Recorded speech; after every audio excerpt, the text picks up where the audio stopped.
করবেন এবং উদ্যোগ তারা গ্রহণ করবেন, যে ব্যবস্থা নেওয়া দরকার তারা নেবেন, সেটা তারা আমাদেরকে জানিয়েছেন।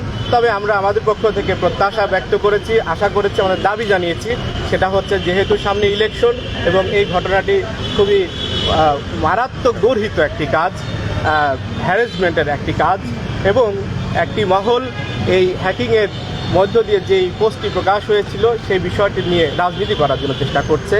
যার কারণে আমরা দাবি জানিয়েছি আগামী 24 ঘন্টার মধ্যে এই অফিস থেকে যেন তাদের তদন্ত রিপোর্ট, তদন্তের অগ্রগতি যেন তারা অফিসিয়ালি জানায়, সে বিষয়ে তাদের কাছে আমরা দাবি পেশ করেছি।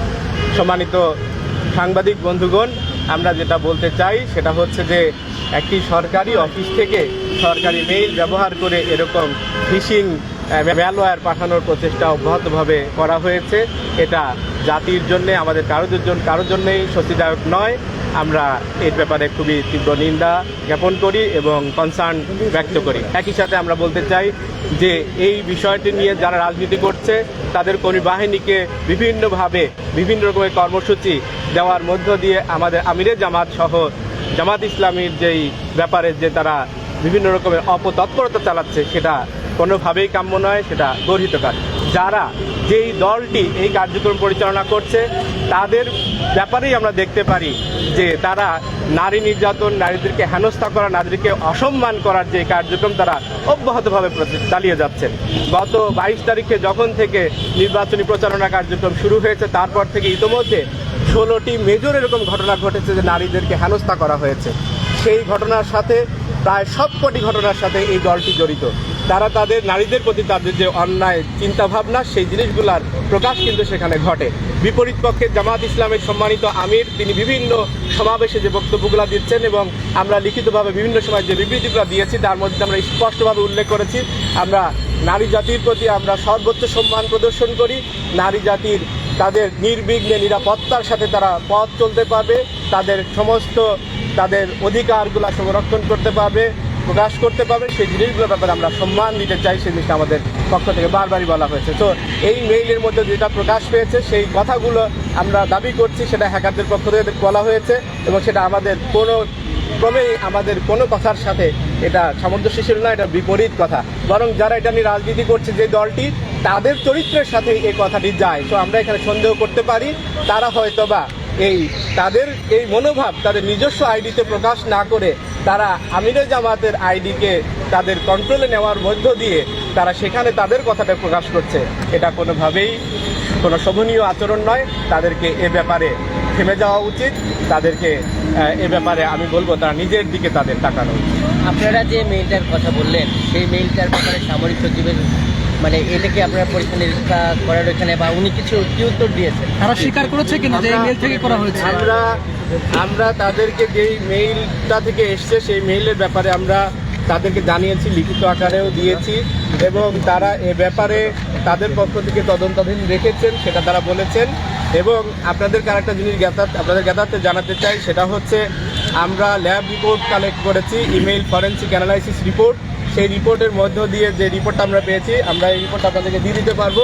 সেখানে খুব স্পষ্টভাবে অথেন্টিকেশন যে রেজাল্টটা এসছে এটা 100% অথেন্টিসিটি এটা প্রমাণ করেছে যে এই মেইলটা এই মেইল থেকে এসছে, এখান থেকে এসছে এবং এটা দেশের বাইরে থেকে কোথাও থেকে আসে নাই, বরং এটা দেশের মধ্য থেকেই সরকারি সংস্থা। আমি এখানে যদি বলি আপনাদেরকে যেই পথ দিয়ে এটা এসছে সেটা হচ্ছে মেইল ট্রান্সমিশন পাথ রিকনস্ট্রাক্টেড। এটা হচ্ছে ইন্টারনাল গভর্নমেন্ট নেটওয়ার্ক থেকে government mail gateway to Google MX to recipient inbox, এভাবে করে এসছে। এবং যেই ম্যালওয়্যারটা পাঠিয়েছে সেই ম্যালওয়্যারটি একেবারে নতুন একটি ভাইরাস, যাতে করে সেটা যে ভাইরাস স্ক্যানার সেটা যেন না ধরতে পারে, সেটা যেন সর্বাধুনিক এটা ম্যালওয়্যারটা তারা ব্যবহার করে। মানে এটা কি অটোমেটিক কাজ করে নাকি ওই কর্মকর্তা পাঠিয়েছে? সেটা আমরা তো এখন পর্যন্ত যা জানি সেটা হচ্ছে এই কর্মকর্তার মেইল অ্যাড্রেস থেকে গিয়েছে। তো এরপরে তো এর দায়িত্বটা হচ্ছে এই অফিসের, যে এই কর্মকর্তা সেটা কেন পাঠালেন, কিভাবে পাঠালেন বা কি হয়েছে সেটা তাদের দায়িত্ব। কারণ আমরা স্পষ্টভাবে এটা প্রমাণ করতে পেরেছি বা প্রমাণ পেয়েছি সেটা হচ্ছে যেখান থেকেই পাঠানো। সিরাজ ভাই, এটা স্বীকার করেছে কিনা সামরিক কর্মকর্তা যার সঙ্গে সচিব তার সঙ্গে দেখা করলে তাকে তো বলেছেন, সে স্বীকার করেছে কিনা আসলে যে তাদের এখান থেকে পাঠানো হয়েছে? তিনি আসলে এটা তিনি বলেছেন যেটা তারা তদন্তের মধ্যে নিয়েছেন, খুবই সিরিয়াসলি নিয়েছেন। তো তদন্ত হওয়ার মধ্য দিয়ে তারা রেজাল্টটা পাবলিশ করবে। তাকে প্রুফ করতে পেরেছেন কিনা যে এখানে এই বঙ্গভবনের মেল থেকে করা আমরা হয়েছে? প্রুফ করা তো বললাম যে আমাদের যে রিপোর্টটা ল্যাব রিপোর্ট সেটা আমরা দিয়েছি। তো এরপরে আমরা আর কিভাবে করে প্রমাণ করবো? আমরা অলরেডি গতদিন আপনাদেরকে সরাসরি স্ক্রল করে দেখিয়েছিলাম, আমরা ওয়েবসাইটে গিয়ে দেখিয়েছিলাম আমাদের মেইল যে সেখানে এটা এসছে। সিরাজ ভাই কত ঘন্টা সময় নিয়েছে তারা তদন্ত রিপোর্ট দিতে? তারা ঘন্টা বলতে চান নাই, 24 ঘন্টা। আমরা আশা করেছি 24 ঘন্টার মধ্যে তারা এটা দেবে। মানে আমরা কি এভাবে বলতে পারি যে 24 ঘন্টার মধ্যে তারা একটা রিপোর্ট দেবে, এটা আপনারা দাবি করেছেন? আমরা দাবি করেছি। এভাবে বলতে পারি আচ্ছা, আমাদের কাছে একটা হ্যাকাররা কেন তার পাসওয়ার্ড চেঞ্জ করে? জি হ্যাঁ, এইটাই একটা বড় কোয়েশ্চেন এবং সেটার উত্তর আমরা মনে করি যে আসলে এই হ্যাকিং এর কার্যক্রম তারা কিন্তু এখানে যে মেইলটা পাঠিয়েছিলেন সেটা গত 31 তারিখে পাঠান নাই। সামনে থেকে ভাই, ভাই সামনে 5 এবং 10 জানুয়ারি তারা পাঠিয়েছেন এবং আমরা মনে করছি সেই সময় থেকে যখন যে কোনো সময় এটা আমাদের ম্যালওয়্যারটা অ্যাটাক করেছে, কেউ না কেউ ক্লিক করলে পরে সেটা অ্যাটাক পায়। সেই ক্লিক করার পর তারা হয়তো বা ঘাপটি মেরে এটার মধ্যে এই ডিভাইসগুলোর মধ্যে বসেছিল যে কোনো এক সময় তারা এটাকে কাজে লাগাবে। এবং যখন জামাত ইসলামের জনপ্রিয়তা তুমুল আকারে বেড়ে যাচ্ছে, নারী পুরুষ নির্বিশেষে সবাই যখন জামাত ইসলামের পক্ষে সমর্থন ব্যক্ত করছে, সেই সময়টাতে তারা এই কাজটা করেছে। এবং একই সাথে যখন তাদের নারী নির্যাতনমূলক কার্যক্রম তুঙ্গে বলা যায়, সেই সময়টাতে তারা জিনিসটাকে ঘুরানোর জন্যে এবং আমাদের জনপ্রিয়তায় ঈর্ষান্বিত হয়ে তারা এই সময়টাতে বেছে নিয়েছে। এবং এক্ষেত্রে আমির জামাতের এই টুইটার থেকে তারা এটা পোস্ট করেছে এবং 16 মিনিটের মধ্যে 16 মিনিট, যে সময় আমরা নিজেরাও জানতে পারি নাই, সেই সময়ের মধ্যে তারা ঢাকা মহানগরী দক্ষিণের সম্মানিত সেক্রেটারি ডক্টর শফিকুল ইসলাম মাসুদ ভাইয়ের ফেসবুক পেজ থেকে এটাকে শেয়ার করেছে। এবং এটা তারা এই জিনিসটা রাখার পর আমরা তারপরে অল্প সময়ের মধ্যে মাত্র 45 মিনিটের মধ্যে আমরা যখন এটাকে আমাদের এখানে বলেছি যে এটা হ্যাক হয়েছিল, সেটার পরে তারা এই বিশেষ করে বিএনপির বিভিন্ন কর্মীদের পক্ষ থেকে এটাকে প্রচারণা শুরু করেছে রাত 12টার দিকে। এবং তারা প্রচারণা চালিয়েছে যেই স্ক্রিনশটটি নিয়ে, যেই পোস্ট স্ক্রিনশট, সেই স্ক্রিনশটটা নেওয়া হয়েছিল মাত্র 1 মিনিটের ব্যবধানে। সো এক মিনিটের ব্যবধানে স্ক্রিনশট নিয়ে সেটা এই সময় চালিয়েছে। So আমরা বুঝতে পারি এই সব জিনিস তাদের মানে প্ল্যান ওয়েতে তারা করেছে। তারা এই আইডি পাসওয়ার্ডটা চেঞ্জ করে নাই। আপনারা জানেন সেশন যদি হ্যাক করে তাহলে পরে এটা আইডি পাসওয়ার্ড ওখানে মানে যে কোনো সময় তারা এই ডিভাইসের মধ্যে ঢুকতে পারে। তারা হয়তো বা এইটাই করেছে যে পাসওয়ার্ড না চেঞ্জ করে তারা নিজেরা এবার রেখেছে যে পরবর্তীতে জামাত ইসলামীকে দোষারোপ করা যায়, মিথ্যা অপবাদ দেওয়া যায়। আমরা মনে করি যে অপবাদ দেওয়ার জন্যই তারা এটা করেছে। আপনারা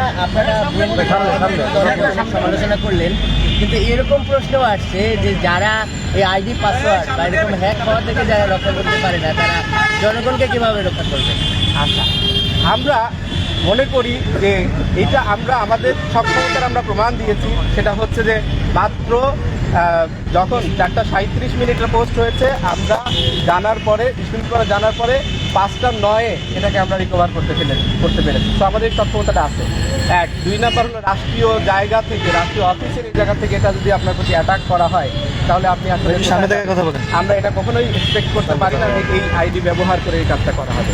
তো এটা যেটা বলা হয় সামনে যে এটা যেটা বলা হয় সেটা আসলে যে সঠিক নয়।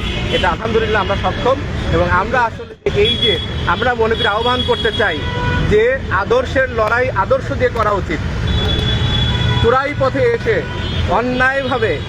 অন্যায়ভাবে আক্রমণ করার চেষ্টাটাই কোনোভাবেই কোনো রাজনৈতিক দলের কার্যক্রম হতে পারে। এটা কি সিরাজ ভাই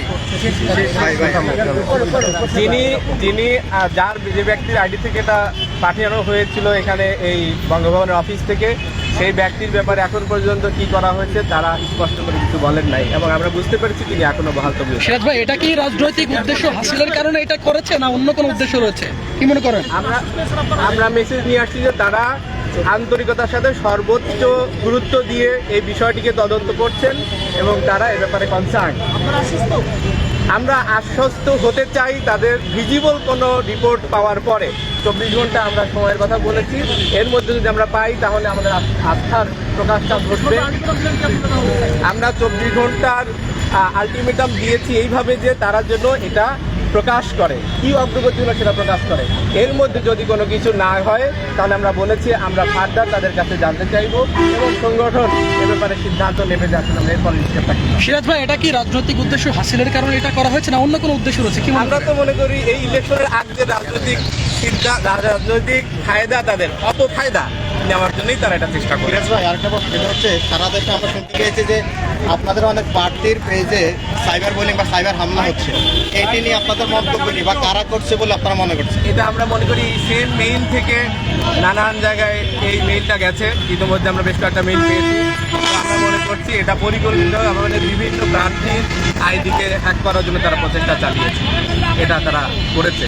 এবং আমরা ইন্টারনাল এটাও জানতে পেরেছি যে আইসিটি মন্ত্রণালয়ের ওখানে এই ট্রেসটা যেন তারা লুকিয়ে ফেলতে পারে সেটার জন্য ইতিমধ্যে তারা এ ব্যাপারে চেষ্টা চালাচ্ছে, এটা আমরা জানতে পেরেছি। জন্য অবিলম্বে এ ব্যাপারে তদন্তটা শেষ করা দরকার এবং রিপোর্ট শেষ করা দরকার। সিরাজ ভাই, আপনি একদিকে লাস্ট প্রশ্ন, একদিকে বলছেন যে আপনার সাথে খুব ওয়ার্ম আচরণ করেছে, আবার বলছেন যে যেই কর্মকর্তার মেল থেকে পাঠাতে বরাদ্দ বিয়াতে আছে এবং এখন পর্যন্ত এখন আমরা কোনটা ধরবো? আমাদের সাথে ওয়ার্ম আচরণ তো স্বাভাবিকভাবে আমরা গিয়েছি, আমাদেরকে তারা সম্মানের সাথে রিসিভ করেছেন এবং আমাদের কথাগুলো শুনেছেন এবং আমাদেরকে তাদের তদন্ত করতে সেই বিষয়গুলো জানিয়েছে। কিন্তু আমরা তাদের এই তদন্তের বা তাদের যে কী কাজটা করলেন সেই বিষয়টা এখনও জাতি জানতে পারে নাই, আমরা জাতির পক্ষ থেকে এটা তাদেরকে জানতে সো এটা আমরা এটাও বলেছি কারোর প্রতি কোনো যেন আনজাস্ট যেন না হয়, কারো যেন অবিচার না হয়, সেটা নিশ্চিত অবশ্যই করতে হবে। সত্যি যদি অপরাধী হয়ে থাকে তার সাথে যারা চক্র জড়িত তাদের সবাইকেই এ ব্যাপারে বিচারাধীন আনা দরকার, আর যদি অপরাধী না হয় তাহলে তো ভিন্ন। Thank you.